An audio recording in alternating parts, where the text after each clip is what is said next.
It's my show, ding dong.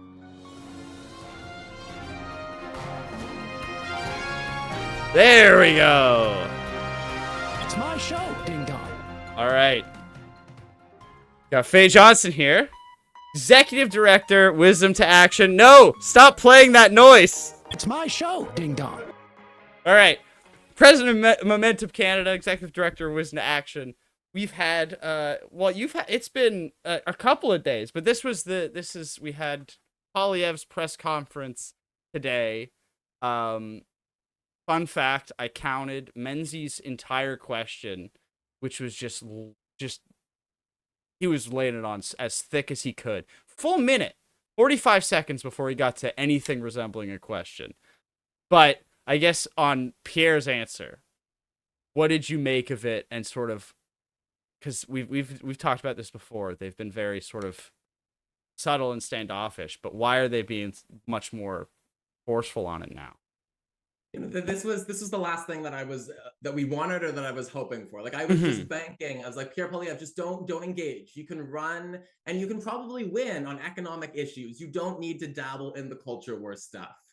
And then, last week happened where he weighed in on puberty blockers, and then he, posted about it on his socials. And then, today happens. And I think he is trying to decide if he wants to be like prime minister for all of the humans, or how much he's willing to cater to a particular segment. And that's what I saw him doing today. And I guess, like, why? Because that's the thing. It's like, I saw even a lot of conservatives who have been very supportive go like, "What are you doing, man? You had it in the bag," and like you said, all he had to do was just keep doing what he had been doing before, and it probably would have been a historic conservative victory. So, what do you? Is it just do they think that you think that they've just gotten comfortable enough? I think on one end, I think that Poilievre probably has some folks in his party who are pushing him to say something, and these are we know Campaign Life Coalition, the big pro-life lobby, is involved. We know that a lot of these, convoying conspiracy folks who went from, COVID extremism to the queer and trans stuff, they're also, active and pushing Poilievre in this place. And I also think he's trying to decide, he's not gone through the process of being the prime minister in waiting yet. He's still the attack dog. And so I think he thinks he can just lean in, throw some fuel on the fire, satisfy that social conservative right. And he doesn't realize what's at stake here, that is, this is going to harm, I think, the public's perception of him, and worry a lot of us around what line won't he cross. He's going to force a whole bunch of folks, all of my folks, from being able to access washrooms and access the shelters that we need if we end up homeless. And because he did, I saw he tried to do the kind of the pivot away, be like, well, that's provincial jurisdiction, so we would, but he did come out and say directly that sports specifically is federal jurisdiction in a lot of cases. So, sorry, I just like, what do you make it? Because I think I just keep coming back to that, because it was just, was it maybe just because it's Menzies who was asking the question? It was Rebel News, and he wasn't being, he wasn't being challenged in a way. Yeah, so I think he had space to say whatever he wanted to. It did feel like a prepped answer to me. So I think this wasn't just out of nowhere. And I do have my feelings about anyone taking a question from Rebel News, given their interesting conduct. But I think, I think that he wants to dabble without jumping in with both feet. But to me, the implication of this worries me around what he would be like as prime minister. We have a government right now that, for all of its faults, is investing in services that are there when a gay kid gets kicked out of their home. They're there for queer and trans folks, and helping make sure that our community has access to those services. How much of Poilievre's anti-woke and cut rhetoric is going to translate into cutting the services that equity deserving communities need, and that are allowing us to participate more fully, and even the playing field that has been unequal for generations. And there's two parts I want to jump at, because I want to go to, because you mentioned about there's probably voices in his caucus that want him to take these stronger positions, and there was also I think a lot of people were maybe holding out hope, or maybe giving too much credit and assuming that people like Melissa Lantsman and Eric Duncan would are maybe being sort of restrained and being like, well, we're not going to get in on this topic, so you shouldn't say anything. But clearly that's not the strategy anymore, especially after last week where they came. I mean, like, you quote tweeted them, but you were quote tweeting them in response to Poilievre, I think, quote tweeting like the National Post article. So I guess, like, what do you make of that? That Lantsman finally breaks her silence on this issue, basically, and it's to come at you and accuse you of being sort of like a paid Trudeau shill, basically. I think so. So first, I've now had the luxury in the last 6 months of making my appearance on, New Democratic comms for urging the current Liberal government to do more in trans equality, and then appearing on Liberal comms with my op-ed in the Toronto Star, raising questions about Pierre Poilievre and the implication for queer people. I gotta say, the experience of being exposed to the conservative communications world is much less pleasant and involves a lot more folks responding with horrible things. And I think, I really struggle with this. I see for these parliamentarians, these politicians, that Pierre Poilievre runs a tight ship and he's heading in a direction he wants to keep it on focus. And so there's a lot of follow the leader, I would say. And that's why we haven't seen certain members of parliament in the Conservative caucus speak out. There are a lot of red Tories who are probably getting rattled by what they're seeing from Poilievre today. I hope that Melissa Lantsman and Eric Duncan and all of those other conservatives, and there are a lot of queer people in the Conservative Party now, more than there have ever been before. I hope that they're asking questions, because I really worry that we're segmenting trans people off over here. But this narrative and this atmosphere, it's also targeted at queer people, and it's dangerous for us. I have pride organizers. We're just putting on like gay parties, no way of minimizing their important cultural and symbolic role. But they're putting on queer party events and drag events, and they're getting death threats. And so the implication of this is much broader. And I really worry that in the spirit of, we want to form government, we want to, follow the direction of our leader, a lot of folks are being quiet right now in a context where I want Pierre Poilievre to course correct. I'm not a fan. We'll plead guilty to that. But I think my biggest thing is I don't want a federal election on the dignity, the rights, and the equality of people like me and of people in my community, because we've only just popped our heads out of a closet that this society has shoved us into for decades. And we are workers, we're parents, we're teachers, and I'm worried about how far this could go for us. And I guess, I mean, I would ask you what you think the Liberals' response to because I don't think they've, like, Trudeau was specifically asked about that, because Pierre said a bunch of things in some of his answers that he was but I guess sort of, because that is I guess the attack vector that they've chosen for you, is because I think is it Wisdom to Action, or is it that receives money from the government. We actually receive funding on the nonprofit and business side, but they're separate entities. Yes, but I mean, as a journalist, yes, who works for, I think, the Hill Times, full disclosure, I think Hill Times gets some of the Trudeau bucks for the media fund. I don't know how much that is. They don't tell me the money stuff, but I think we do. But I'm no stranger to that attack ad, but sort of like, what, because we've also had these discussions about, like, what happens if a Poilievre government does come into government. And before, I guess maybe I was naive, where I thought there was a sort of, they were doing that footsie because it's like, we don't actually ascribe to that, but we also want to keep these people on side and win the next election. Clearly I was wrong. But I guess, and if it was just that, he could have done that with the puberty blockers remark and then backed off, right? He couldn't throw Premier Smith under the bus, so he had to do something, and he was stuck. But it's this that shows he's engaging.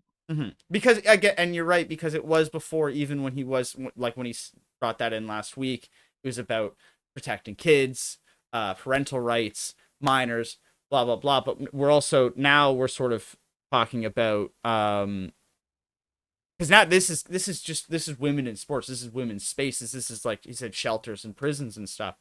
So it's that's I feel like there's even a lot of, like you said, red Tories who are like, sure, let them play volleyball. What's the problem? Like But that like, and it's like, even then, right? Like, we have international sporting bodies that set the professional and competitive sport guidelines, and they're the experts on this, not me, and not Pierre Poilievre or the Premier Danielle Smith. We have the same thing for healthcare. These are set by physicians who know the evidence and know. I can't talk to you about medicine. I am not a physician. I don't have the qualifications. And so I think there is a lot of risk and danger in us leaning in there. And a lot of folks will be worried because, again, like, in practice, if you're a trans woman who is forced out of your home, where are you supposed to go other than a woman's shelter? There isn't another option. I wouldn't be safe in a men's shelter.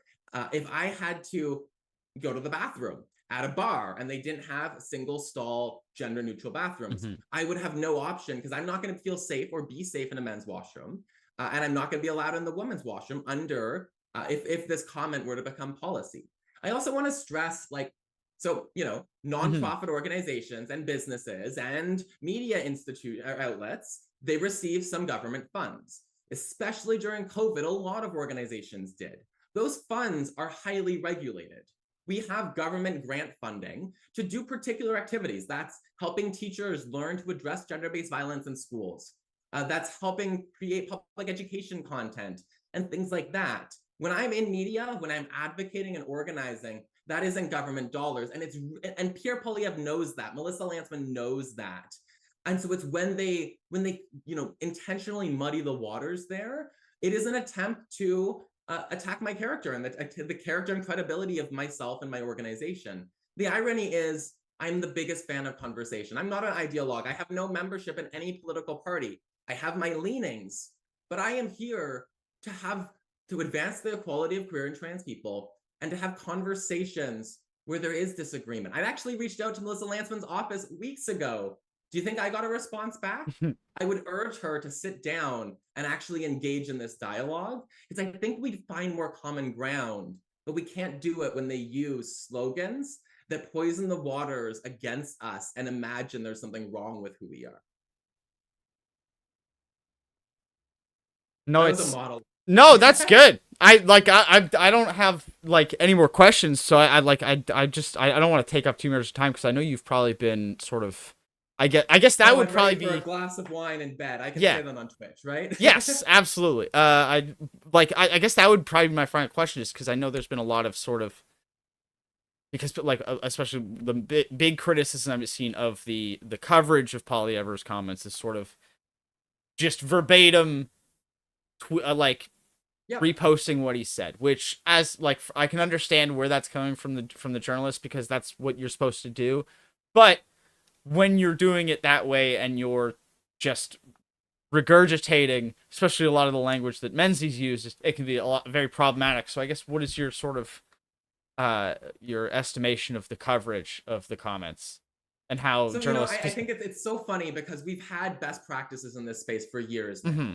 And I saw so many organizations, sorry, Globe and Mail, but they posted like trans woman as one word. And that's like it's a small thing, and I'm not gonna like get up in arms about. But when you notice the little things, it is trans space woman, just like it's black woman, just like it's white woman. It's a different kind of woman. It's not its own like thing over there, because that would be weird. But I think it is An I would adjective. encourage media to pause and to just think about, the public doesn't understand trans people. We are like the world doesn't, like, they picture the extremes that are held up by the far right. They don't see the trans dad who's raising his kid. They don't see the trans factory worker who's just trying to pay bills and put food on the table. And so I would just encourage us to be critical of how we frame. And I think my annoyance in this is they'd be a lot better at it if there were more queer and trans people employed in these spaces, and having these opportunities, because there's not a lot of us in those spaces. And maybe the reason for that partly is because if you're a trans person with a platform, if you pop your little head up on news, you will get hate mail, and the cost is so high. And so news needs to be responsible and contributing to that positive, nuanced discussion, not regurgitating like dog whistles that cue anxiety and mislead, I would say, the public. Mhm. Monologue number 2. No, that's great. No, and it's because you mentioned that because I think I got my like 5th piece of hate mail in the 4 years I've been working, and it is funny because every time, and I'll say it, it's the Yeah, the look at your white. mentions when you ever quote me, and I'm sorry. No, it's surprisingly not even that. I don't even get that because I'm assuming it's all just going to you because they just assume they see you and they get the same like bull brain as Carlson when he saw on the chocolate bar. But like it is funny when I get the hate mail. It's the white male privilege where you're reading it and it's like, oh, you got nothing, dude, because I'm a white man and you're assuming I'm not Jewish, so you've got nothing. They have no idea where to go with it. It seems so tame because it's like you want to do a racist or bigoted slur, but you know you don't have any. Like these do not apply. Oh, that's hilarious. Yes, yeah, because it's very like it's just someone. It feels like someone who's trying to get mad at you, but they're not. They want to curse, but they can't. But it's just like you want to say a slur, but there's none you can think of to use against like, me. Oh, I love that. Oh, I mean, hate mail is bad, but that's No. funny, distinct experiences. Yeah, minor, very minor, but yeah, no. So I'll to Rebel News for inevitably sending it my way. Yeah. Sorry about that, but I'll let you go. Let you have your wine and wind down for after your probably very busy day of news hits. Oh, I'm ready for bed. Thanks so much for having me on, and this is my first time on Twitch, so this is fun. Well, there you go. I'm glad I could be your first. All right, have a good one. Enjoy the rest of your night. Bye. Bye. Oh no, there's millions of me. Alrighty. I was Faye Johnson. We'll just do a quick. I'll figure out an outro for this later. I don't even know what an outro would be, but we'll figure out something. So for now, I'm just gonna do this thing again. Bye bye now.